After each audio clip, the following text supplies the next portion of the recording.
قبل ما اسافر، يعني انا النهارده رايحه مسافره لبنتي، بس قبل ما امشي وقبل ما اسافر وقبل ما اعمل اي حاجه لازم اخلي البيت زي الفل، واخلي بيتي ده على سنجة 10. اغسل سجادي بقى واغسل بطاطيني واشوف مصالح البيت كلها قبل ما امشي.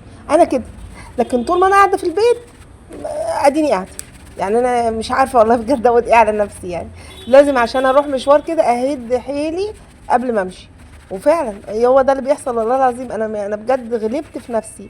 انا مش عارفه افسر شخصيتي. حد فيكم يعرف يفسرها لي يا جماعه؟ مش عارفه بصراحه. المهم يلا بينا بقى نغسل السجاد. غسلنا النهارده كميه سجاد بسم الله ما شاء الله رهيبه. قبل ما نبدا بقى الفيديو الحلو بتاعنا ده، يلا عايزاكي تحطي كده لايك للفيديو وتشتركي بقى في القناه لو لسه ما اشتركتيش، وفعلي زرار الجرس يا اختاه يلا بينا نصلي على رسول الله. اللهم صل وسلم وبارك على سيدنا محمد افضل الخلق وعلى اله وصحبه وسلم. اذكر الله ألا بذكر الله تطمئن القلوب. لا إله إلا الله وحده لا شريك له. له في إيه؟ له الملك وله الحمد يحيي ويميت وعلى كل شيء قدير. أستغفرك ربي وأتوب إليك. يا حي يا قيوم برحمتك أستغيث. أصلح لي شأني كله ولا تكلني إلى نفسي طرفة عين. بيني وبينكم يعني ناس كتير قوي اكتشفت يعني ان في ستات كتير قوي ما بتحبش تهد صحتها وتهد حيلها في غسيل السجاد، لانه هو اصلا ببساطه شديده جدا غسيل السجاد ده اصلا العصر اذن. الله اكبر الله اكبر. غسيل السجاد ده شيء مرهق جدا وشيء متعب جدا. بس بقى هنعمل ايه؟ هقول لكم انا ليه بغسله في البيت. مش هكذب عليكم بصراحه واقعد اقول لكم في المغسله مش بينضفوه لا يعني اكيد في مغسلات مغاسل بترجعوا لك قشطه وفله كده. بس السبب اللي بيخليني انا اغسله في البيت عندي علشان الميزانيه بتتدمر. الميزانيه بجد عشان تودي كام سجاده المغسله بياخدوا عليهم مبلغ وقدره. يعني اكيد كلكم مجربين حاجه زي كده.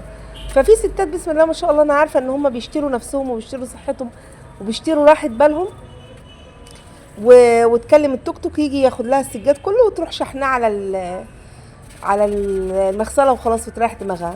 انا بقى بصراحه للاسف يعني بصراحه من نوعيه الستات اللي اقولك لا مش مشكله بقى عادي اتعب شويه بس ايه اوفر القرشينات. ما اصل انا بيني وبينكم لو علشان اروح اغسل كل سجاد البيت والله العظيم بدون مبالغه يعني هي السجاده بتتغسل بكام الوقت؟ حد يقول لي السجاده بتتغسل بكام؟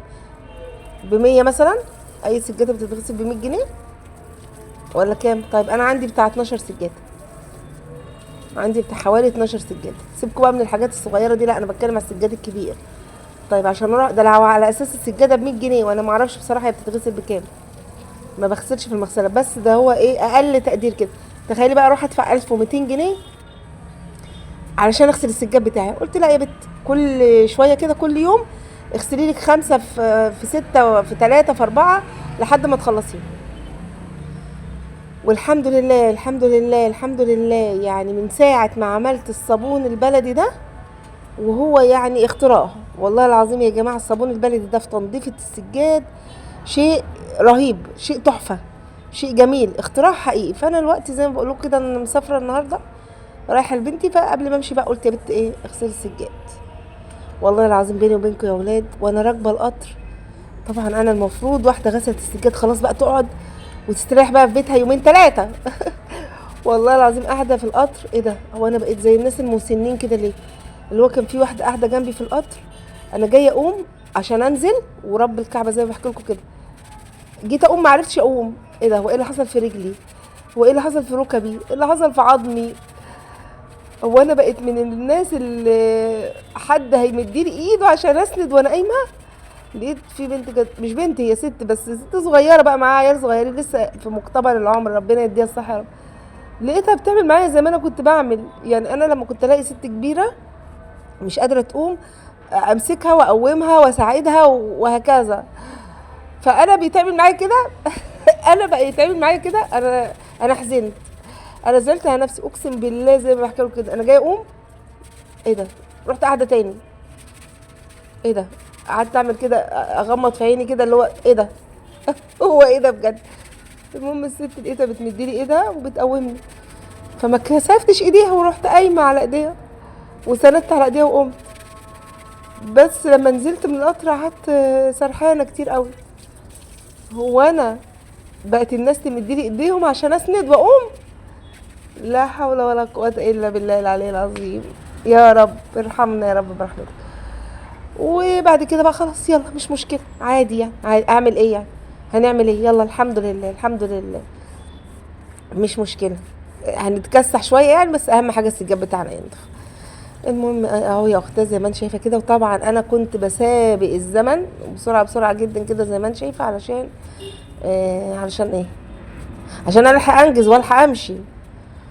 كمان الفترة اللي جاية دي علشان موضوع سناني ده هتلاقوني بسافر كتير عند ريم يعني. يعني هبقى مضطرة ان انا اسافر كتير ان شاء الله، علشان المستشفى اللي انا كنت ابقى اصور لكم في المستشفى. بس هحاول مع، مش عارفة، بحس انه ممنوع، بحس انه ممكن حد يقول لي ممنوع التصوير. بس انا عايزة ابقى اصور لكم في المستشفى عشان اوريكم قد ايه هي جميلة ونظيفة، وكل حاجة هناك حلوة وبالمجان. بس المشكلة هناك مواعيد بقى، ما بتروحيش تنجزي حاجتك في يوم، في يوم وتمشي، لا.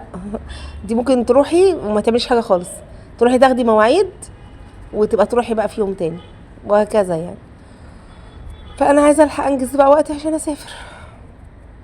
طبعا انا هسافر يعني انا المفروض هروح بكره المستشفى الصبح بدري، بدري بدري اللي هو بعد الفجر يعني، وهي الدنيا لسه ضلمه كده، الساعه 5:30 مثلا. فانا لازم بقى اروح ابات عند ريم من بالليل علشان اعرف اوصل بدري في المستشفى يعني. فهمتوا قصدي ازاي؟ فاديني بنجز اهو علشان ان شاء الله خير. هلحق بقى القطر باذن الله ونركب القطر مع بعض ونوصل برضو بالسلامه ان شاء الله مع بعض. اصور لكم كل حاجه بصراحه، بحب اصور معاكم كل التفاصيل التفاصيل التفاصيل التفاصيل.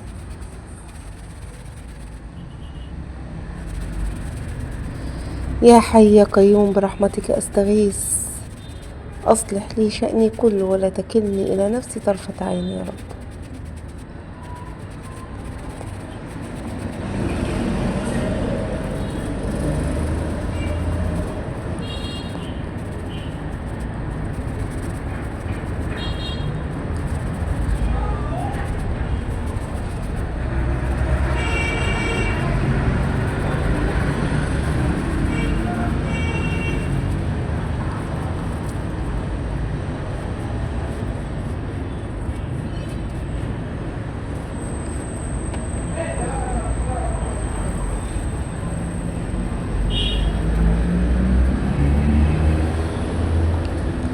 نشاط وحيوية كده، والشتا بتيجي عندي والنشاط بيبدأ يعني. انا عكس البشر، الناس كلها بتتنشط في الصيف وانا بتنشط في الشتاء.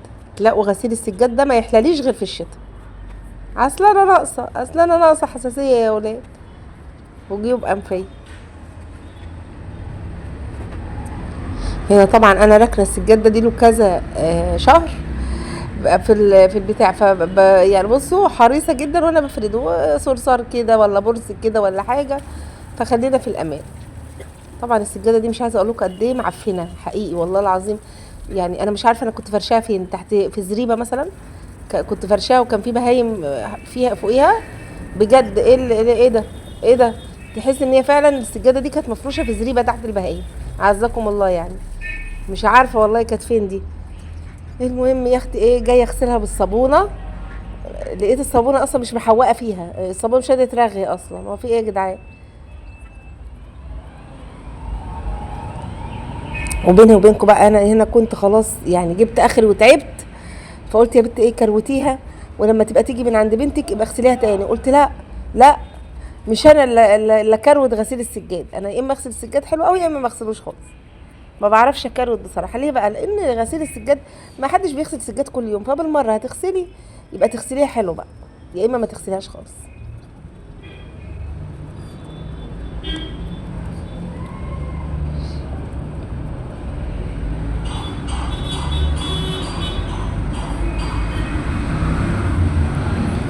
هنا الصابونه عماله احلفها يا ستي يهديكي يرضيكي، الصابونه اتفتفتت ومش راضيه ترغي تاني، خلاص جابت اخرها.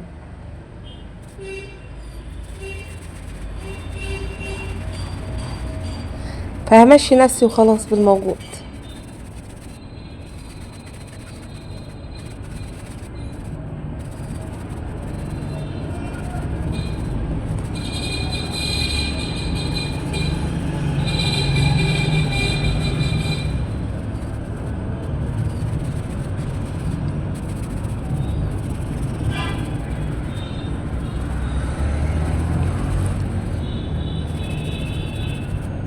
هو ايه اللي انا بعمله ده؟ انا مش شايفه رغوه.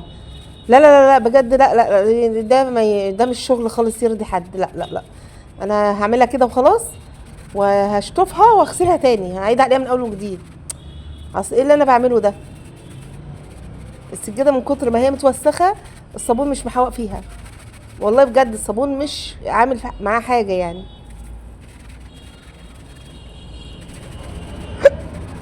لا مؤاخذه.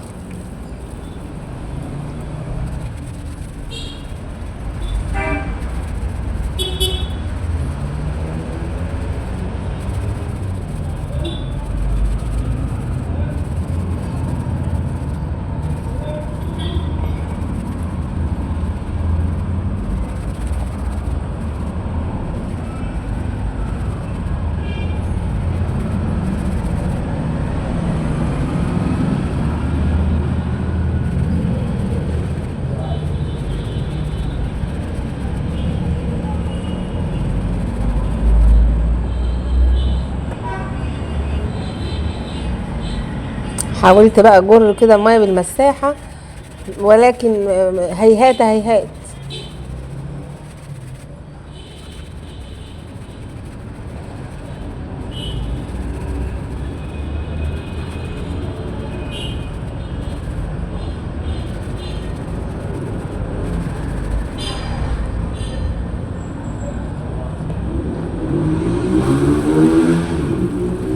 فهي اللي بقى كنت خلاص فقدت الامل فيها، قلت يا بنت ايه اشطفيها واركنيها على جنب كده تتصفى 5 دقايق، وافرديها وعيدي غسيلها تاني. وده اللي هيحصل بالظبط معاكم يعني في الفيديو. على الله بقى لما نشوف هتنضف ولا هنعمل فيها ايه. وده يعلمنا برضه يا جماعه، ما نسيبش السجاده لما تتوسخ قوي كده يعني. على طول اول باول كده حاجتنا كده ننضفها على طول في السريع كده.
هنا بقى ايه، قلت اسيب السجاده تتصفى على مغسل دي ما كانتش متوسخه قوي بصراحه يعني، نص نص.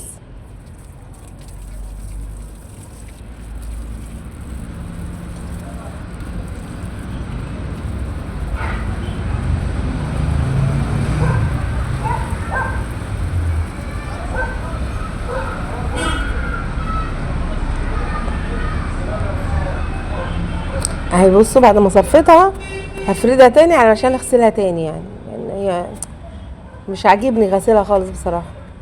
بس مش هغسلها بقى بصابون المره دي، هغسلها بمسحوق بتاع الغسيل ده والصابون بتاع المواعين. يمكن تنضف يعني، يمكن الصابون البلدي ما مش عارف ينضفها.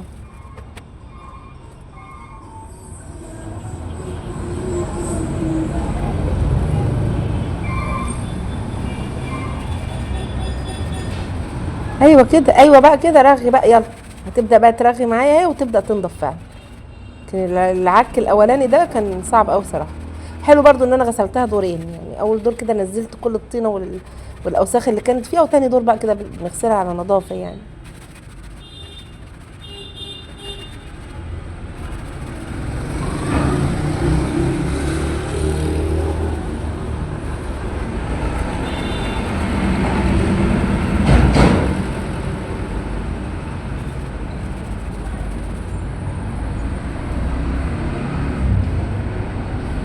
هنا بحاول اوزع بقى الصابون كده شويه عشان كل حته تتغسل كويس.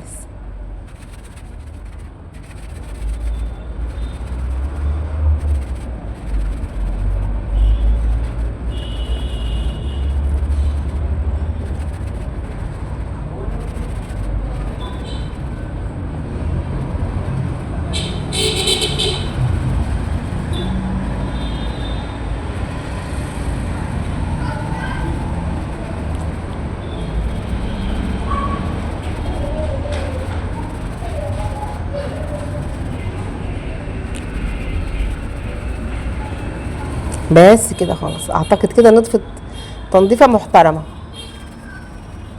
عيد برضو عليها تاني، عماله اعيد وازيد فيها اهو عشان تنضف كويس.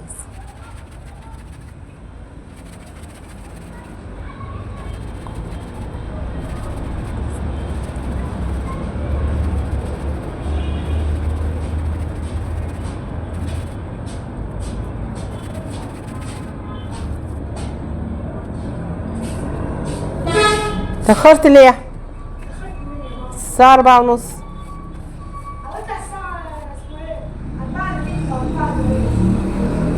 برضو رحت عديت على اصحابك وقايله لك ما تعديش. ما انا شفتك وانت بتعدي، رحت من الشارع الجانبي. لا تعالوا بمشي دايما. ليه؟ عشان على الست. جبت فكرة؟ طب كل بس الاول سندوتش بطاطس واديك انت عايزه. جبت فكرة ايه؟ جبت جوافه. بس؟ اه حلوة؟ مسكره عسل ناشفة؟ يعني. ناشفة، لا أنا عايز اللي هي الخضرا. لا مش خضر. جوافة بس؟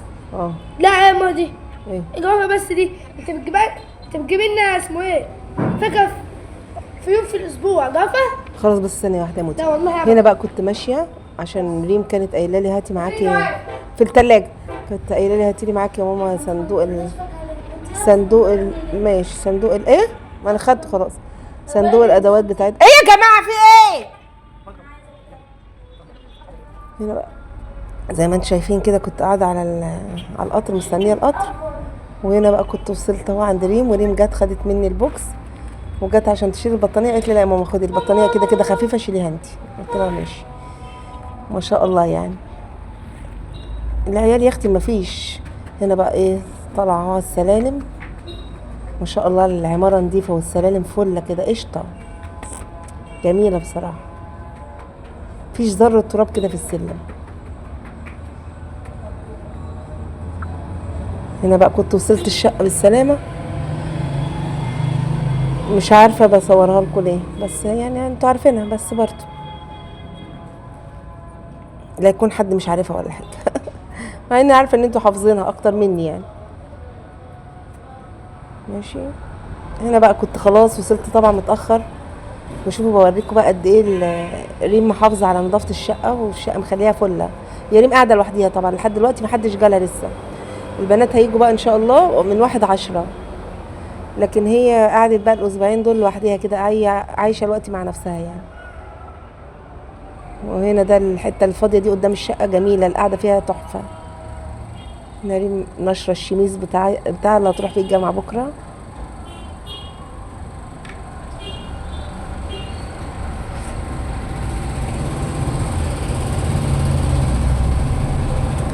وادي التلاجة كنت جايبه لها بقى معايا بيض، يا عيني ما عندهاش حاجات كتير، هي تنزل بقى ايه تجيب بقيه الحاجه بتاعتها بتاعت الاسبوع.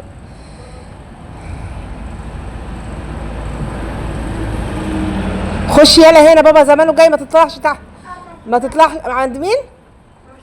لا اقعد هنا. هنا بقى كنت ماشيه تاني يوم الصبح بدري جدا عشان الحق مستشفى الاسنان. وعايزه اقول لكم انا كنت ماشيه ومرعوبه والله العظيم. كنت طبعا سبت ريم نايمه لان هي مش هتصحى دلوقتي، هتصحى الساعه 7:30 او 8 عشان المحاضره بتاعتها 9 باين، من 9 ل 11. فهنا لقيت باب العماره مفتوح، وهنا كنا الفجر كان لسه مأذن من شويه. وبصوا بقى الشوارع، انا كنت مرعوبه قسما بالله، كنت مرعوبه وانا ماشيه. مفيش الا الكلاب بس اللي ماشيين في الشارع يا خراجي. لا لا لا لا لا, لا. كنت خايفه قوي. هنا اول ما جيت بقى للمول ده تحس ان الدنيا يعني في انوار بس مفيش بشر، مفيش بشريه خالص. هنا دي منطقه الالعاب، فبقيت ماشيه بسرعه علشان اطلع للموقف بره. قلت انا ايه اللي انا عملته في نفسي ده؟ بس كان لازم اروح المستشفى بدري. هنا دي المستشفى اهي، وهنا بقى كنت خلاص خلصت ومروحه بقى خلاص. يلا اشوفكم بقى على خير في فيديو جديد. استودعكم الله الذي لا تضيع ودائعه، والسلام عليكم.